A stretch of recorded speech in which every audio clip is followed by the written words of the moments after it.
pamilya mo. Pero paano kung wala silang kaalam-alam sa sakripisyo ng pamilya? Nagsimula ang kwento nung magtrabaho ang aking ina bilang isang OFW sa Kuwait. Ating pakinggan ang kwento ni Jericho na inihahandog sa inyo ng GGML Production. Dear Miss Adeline,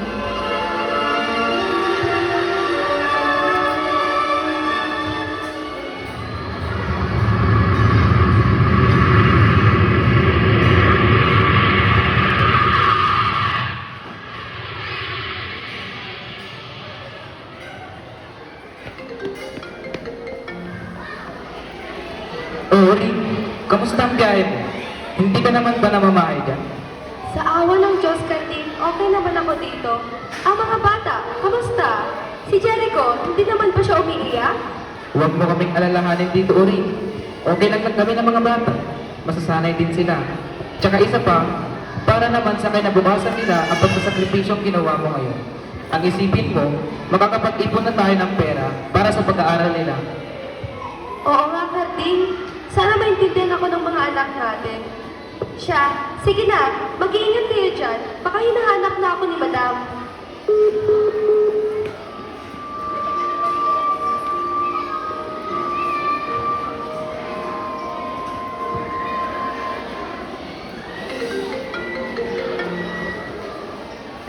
Inay, matutuloy po ba ang pag-uwi mo sa susunod na buwan?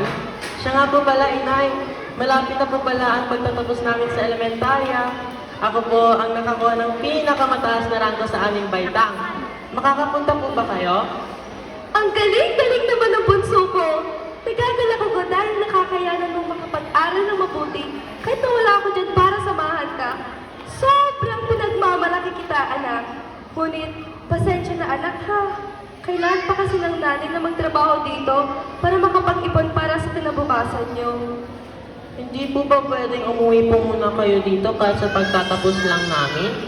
Gusto ko po sana na ikaw ang magsasabit sa akin ng medalya.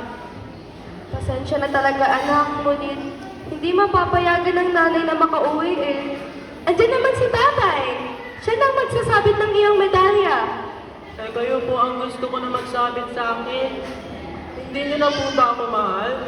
Tay, hindi na po ba ako mahal ni nanay? Huwag mong sabihin yan, anak. Mahal ka ng nanay mo. Papawi ako sa'yo, anak. Pangako iyan. Tandaan mo, mahal na mahal ka ng nanay.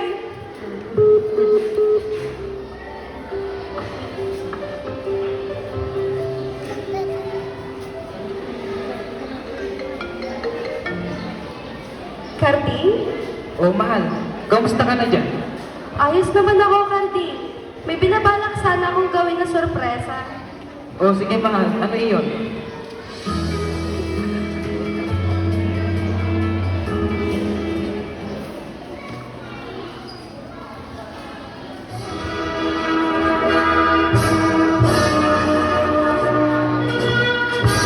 Pinagmamalaki naming ipahayag ang pagtatapos ni Jericho de la Peña sa senior high school na may mataas na karangalan. Siya ay nagtapos na may mataas na marka at naging inspirasyon sa kanyang mga kaklase.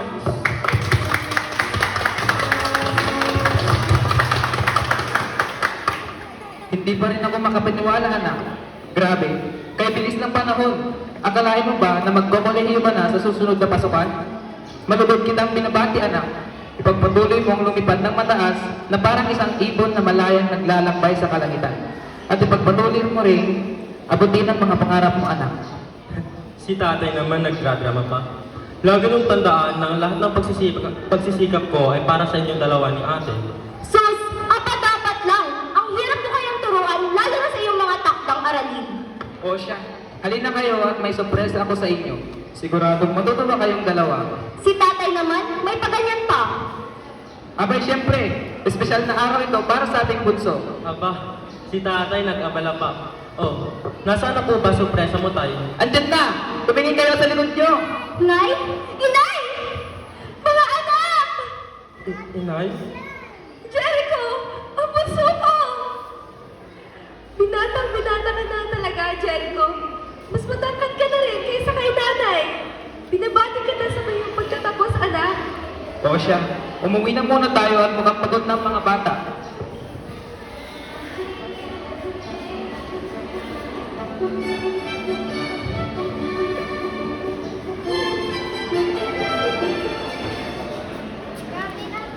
Mga anak, tignan nyo! Maraming ipinabili si nanay para sa inyo. Sinang, anak, tignan mo itong binili kong damit para sa'yo. Paniguradong bagay ito sa'yo, anak. Si nanay naman, nagabala pa. Hay nako, anak.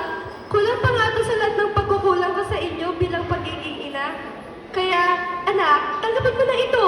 Sus, buti na isip mo pa kami. Akala ko, nakalimutan mo lang may mga anak ka eh. Bakit ka pa kasi bumalik? Bigla-bigla ka lang sumusulpot sa buhay namin. Mapayapa na ang buhay namin, no? Hindi ka na namin kailangan. Jericho, ano ba yan? Hindi ka ba rin matitigil? Huwag mong pagsalitaan ng ganyan ng nanay mo. Dahil hindi mo alam ang paghihirap na mapagdaanan niya sa ibang bansa. Eh ako, paano naman ako? Kami ni ate, nandyan pa siya ng mga panahon nagkasakit kami? Nagtapos kami ng elementarya at sekundarya na wala siya. Noong mga panahon na kailangan namin ang yakap ng isang ina. Wala siya, hindi ba? Wala ka! Ingkit na ingkit kami ni ate sa mga klase namin parating may kompletong pamilya. Tiniis ko ang tagal ng panahon na hindi mo kami inuwian. Kasi nangako ka na uuwi ka tuwing magtatapos kami. Wala kayong isang salita. Kaya huwag ninyo akong sisihin ngayon kung bakit ang bigat-bigat ng loob ko sa inyo. Anak na mahal. Ano? Ba't di ka makapagsalita? Dahil ba totoo kaya hindi ka makasagot? Nirarason mo ang pag-ipon? Hindi ko kailangan ng mga tsokolate na padala mo, ang mga damit na binibigay mo, o ang mga pera na pinapadala ninyo. Hindi nun mapupunan ang mga kulakan mo bilang ina namin. O, ina ka pa nga ba namin o hindi na? Pasensya ka na mas pinagtunan mo ng pansin na kagustuhan mong iwan kami dito. Sige, bumalik ka na sa ibang bansa. Hindi ka namin kailangan at hindi kita kailangan. Jericho, tama na yan! Sumusobra ka na sa pagsasagot-sagot sa nanay mo. Nawawalan ka na ng respeto. Jericho, tama na! Pwede ba? Parang ako mo na! Tama na! Ngayon na nga lang makakompleto ang pamilya natin! Ganito ba yung mangyayari? Intindihin mo na ba ng inay? Umalis siya sa bansa para sa mas magandang kinabukasan natin! Tama na!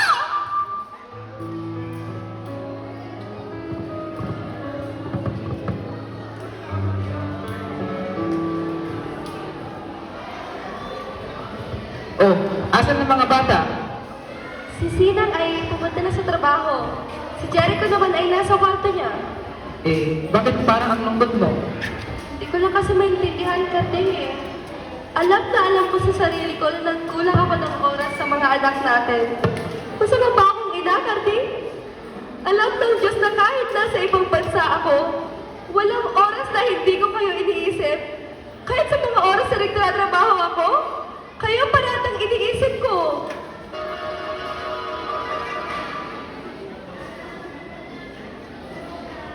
Eh kayo po ang gusto ko na magsabit sa akin. Hindi niyo na po ba ako mahal? Tay, hindi na po ba ako mahal ni nanay? Babawal ako sa'yo, anak. Pangako iyan. Tandaan mo, mahal na mahal ka ng nanay.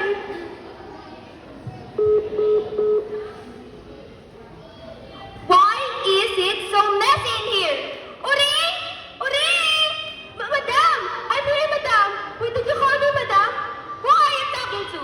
And why can't you do your work properly? No one, madam. Look at that! The room is so messy! Clean those things up! Yes, madam. Uri! Uri! Where are the food? My child is already hungry! Uri! Just a moment, madam. Mommy, I'm hungry! Wait a moment, dear. Uri!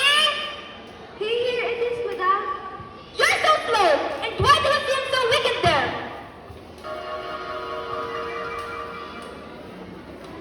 Pabaya ba akong ina, Cardi? Uri, hindi ka naging pabaya sa mga anak mo. Sadyang nabigla lang sila. Sana nga, Cardi. Sana nga.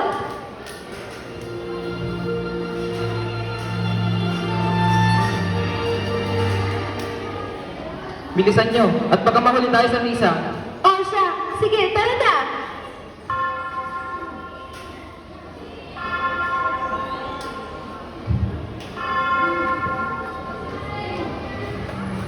Saan na tayo pupunta?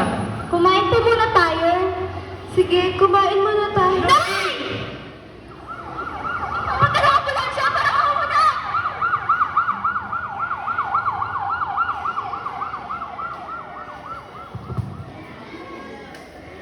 Dok, kamusta ang asawa ko? Sa ngayon, hindi po muna namin matutukoy ang tunay na dahilan kung bakit siya nawalan ng malay. Pero, mayroon kaming nakitang mga bukol sa ilang bahagi ng kanyang katawan. Kaya, dadaan muna ang pasyente sa ilang mga pagsusuri. Gawin niyo po lahat ng makakaya niyo, Dok. Makakaasa kayo, mister. Tay, kamusta si nanay? Sabi ng doktor, may nakita daw silang mga bugol sa ibang parte ng katawan ng nanay ninyo. Diyos ko, kayo na po ang bahala sa asawa ko. Malalagpasan din natin to, anak. May awa ang Diyos. Oh,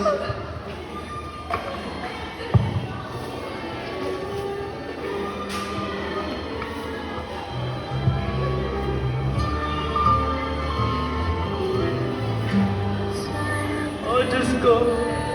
Alam ko po may pagkukulang akong bilang isang anak. Pero sana tulungan mo ang aking nanay sa kanyang paggaling. Palakasin niyo po ang kanyang loob at huwag niyo po siyang pababayaan. Parang ahal niyo na po. Gusto ko pa po makasama ang nanay ko. Hindi pa po ako nakakahingit ng tawad sa kanya. Hindi ko pa po siya nayakap at ng mahigpit. At hindi ko pa po naipakita sa kanya kung gaano ako nagsisisi na sinumpat ko sa kanya. Ang mga panahon wala siya sa tabi namin. Mahal na mahal ko ang inay. Huwag niyo po siyang kukunin sa amin. Hindi ko po kaya kung mawawala siya ng tuluyan sa aming buhay. Nay, patawad po sa lahat ng nagawa ko. Ngayon ko lang po napagtanto na mahalaga kayo sa akin. Nay, pag-uusap, huwag kayong mawawala. Lumapot po kayo. Nay.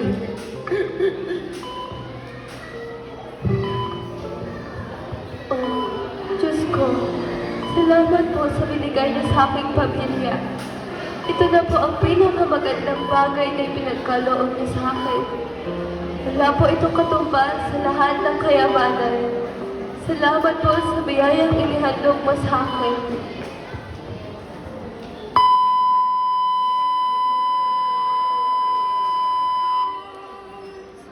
Ate, si nanay.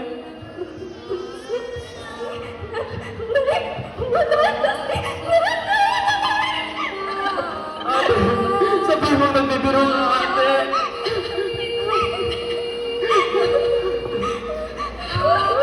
Nak, Tanis.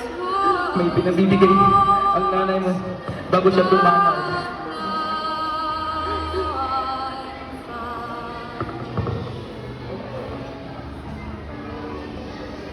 Ang lahat ng napakinggan nyo ay ang mga sulat ng aking ina bago siya pumanaw. Gusto ko po ang ibahagi itong sulat na ito para hindi maranasan ng iba ang pagsisising naramdaman ko. Na kung sana'y noong una pa lang, ay pinaramdam ko na sa kanya kung gaano ko siya kamahal. Na kung sana'y sinulit ko na lang ang mga nalalabing araw na buo ang aking pamilya. Dahil hindi ko na ito mararanasan pamuli. Nay, kung asan ka man ngayon, lagi mong tatandaan na mahal kita. Pasensya ka na kung hindi ko na ipadama sa iyo. Nay, salamat sa sakripisyong ibinigay mo. Salamat dahil kung hindi sa iyo, wala kami sa kami nilalagayan ngayon. Salamat at hanggang sa muli, Nay. Dear Miss Adeline.